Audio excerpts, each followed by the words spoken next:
నమస్తే అన్న, అందరికీ నమస్కారం. కువైట్ రాజుగారిని అవమానించినందుకు ఒక కువైటీ యూనివర్సిటీలో చదువుతూ ఉన్న ఒక అమ్మాయికి మనం చూసుకుంటే కువైట్ క్రిమినల్ కోర్టు జైలు శిక్ష విధించింది.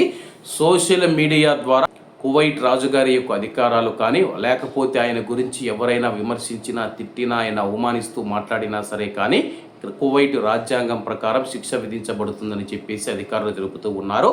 తాజాగా కువైట్ యూనివర్సిటీ విద్యార్థికి 3 సంవత్సరాల కఠిన కారాగార శిక్ష విధిస్తూ అప్పీల్స్ కోర్టు మరియు క్రిమినల్ కోర్టు జారీ చేసిన తీర్పులను కోర్ట్ ఆఫ్ కాజేషన్ సమర్థించింది.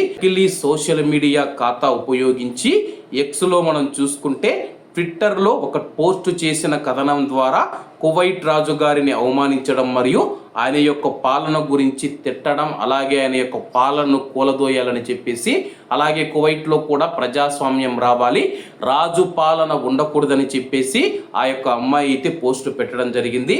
దీంతో ఈ విషయం తెలుసుకున్న అధికారులు ఆ యొక్క అకౌంట్ను పూర్తిగా క్షుణ్ణంగా పరిశీలించిన తర్వాత ఆ యొక్క అమ్మాయిని దోషిగా నిర్ధారించబడ్డారన్నమాట. విచారణ సమయంలో నిందితురాలు అన్ని ఆరోపణలు ఖండించడం జరిగింది. కువైట్ వెలుపల నివసిస్తూ ఉన్న ఒక ప్రవాసుడు తన యొక్క అకౌంట్ను దుర్వినియోగం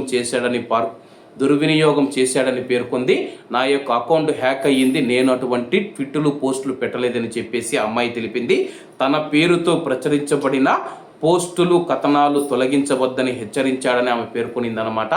దీంతో బయట దేశాలలో నివసిస్తూ ఉన్న ప్రవాసుడు బెదిరించి నా చేత ఇలా పోస్టులు పెట్టించాడన్నా కానీ కువైట్ క్రిమినల్ కోర్టు నమ్మలేదు. 3 సంవత్సరాల కఠిన కారాగార శిక్ష విధించింది. కాబట్టి ఇటువంటి విషయాలలో కువైట్లోని మన భారతీయులు జాగ్రత్తగా ఉండాలని కోరుకుంటూ అందరూ బాగుండాలి, అందులో మనం ఉండాలి. అందరికీ నమస్తే అన్న, జై హింద్.